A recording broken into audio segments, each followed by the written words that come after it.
In 1887, a British Army surgeon on the Mediterranean island of Malta made a chilling discovery. Soldiers were falling sick with an unexplained fever, one that would come and go in waves, sometimes lasting for months.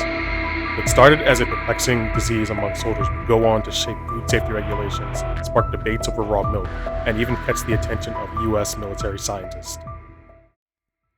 Hi, my name is Dr. Craig, and this is Mad Bioengineering. Today, we're talking about a disease that was once associated with farmers and livestock handlers called brucellosis, and how it's linked to one of the most controversial programs in American history, the U.S. Biological Weapons Program. But how did a disease once associated with dairy farms end up in the playbooks of Cold War military strategies, and what does that mean for us today? And brucellosis is not a new disease. It's been described since antiquity. Some theories even point to biblical figures like the Apostle Paul, being afflicted with this disease, and it being one of the plagues of Egypt. It was a British Army officer, however, named David Bruce that is credited for first isolating and identifying the Brucella bacteria. He went on to tracing the infections back to soldiers drinking raw milk from infected goats. It was believed at this time that drinking raw milk could help with another deadly disease, typhoid, by boosting the patient's constitutions.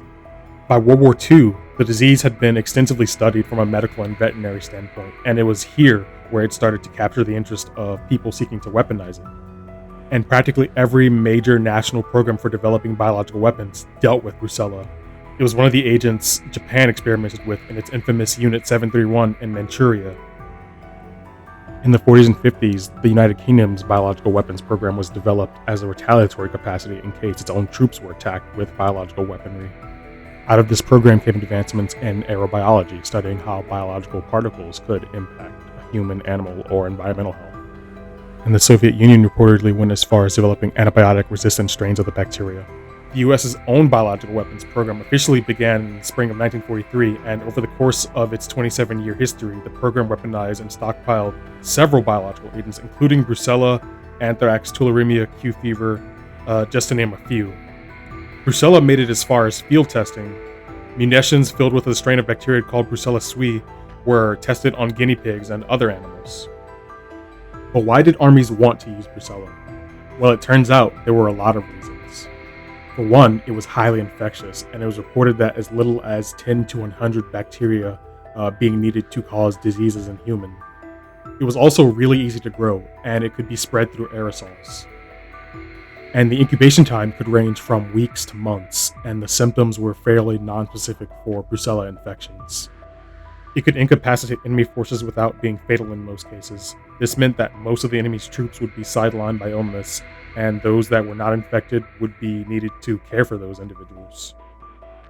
This was a candidate for so-called humane biological weapons. And infections could cause a wide variety of symptoms, including fever, which would come on in cycles or waves, and that's what earned it the nickname undulant fever. Sweating, malaise, joint and muscle pain, loss of appetite, and a wide variety of other symptoms. And left untreated, it could go to your heart or other organs and damage those. And also because of its sensitivity to sunlight, it could be released at night and be destroyed the next morning by solar rays. And I think one of the most interesting traits about this bacteria is its ability to live inside of host cells. This intercellular lifestyle, combined with its gram-negative nature, means that it can evade the immune system, and it makes it fairly difficult to treat. Despite this extensive research, there's no indications that the US actually deployed these weapons due to a number of concerns, namely ethical and technical limitations, as well as personnel safety concerns and risk or worry of environmental contamination. President Nixon terminated the program in 1969, citing its questionable morality and questionable strategic value. And in 1975, the U.S. ratified the 1925 Geneva Protocol and the 1972 Biological Weapons Convention, international treaties that outlawed biological warfare. Despite the program's closure, its legacy lives on. The knowledge gained from these experiments has informed modern biological weapons defense strategies and pandemic response. But despite the program's closure, the information that was gained from it is still used today. The knowledge gained is used in things like modern biological weapons defense strategies and predicting pandemics and looking at how diseases spread through populations.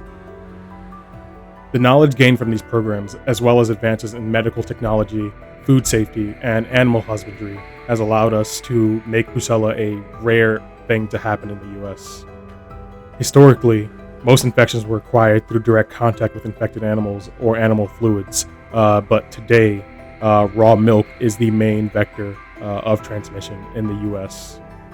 And although it's a rare disease to have in the US, still about 100 cases are reported each year to the CDC. Unfortunately, technologies like pasteurization have become victims to their own success. Nearly 11 million Americans reported consuming raw milk or raw milk products in 2022. But just because Brucella is relatively rare doesn't make drinking raw milk any less dangerous. It can still contain things like Salmonella, E. coli, Campylobacter, Listeria, among other dangerous pathogens. One thing that's concerning with Brucella and raw milk products is that it can survive the process of making things like cheeses, yogurts, and even ice creams. And combine that with things like globalization and human migration patterns, and that adds another layer of complexity. And for these reasons, and for the aforementioned reasons about Brucella, this is why it's still maintained as a pathogen of concern. And despite the safety of pasteurization, there's a lot of misinformation, unfortunately, that surrounds it. A common claim is that it's healthier and more natural, and that pasteurization destroys nutrients and enzymes and beneficial bacteria in milk. However, the scientific studies show that the nutritional differences between raw and pasteurized milk are negligible at best. Knowing all this, would you drink raw milk? I hope you found this video interesting, and I hope that by exploring the history and the connections between Brucella, raw milk, and the US Biological Weapons Program, you gained a better appreciation for things like public health and the complexities of science. If you like this video, be sure to like it, share it, and subscribe to my channel. Thank you.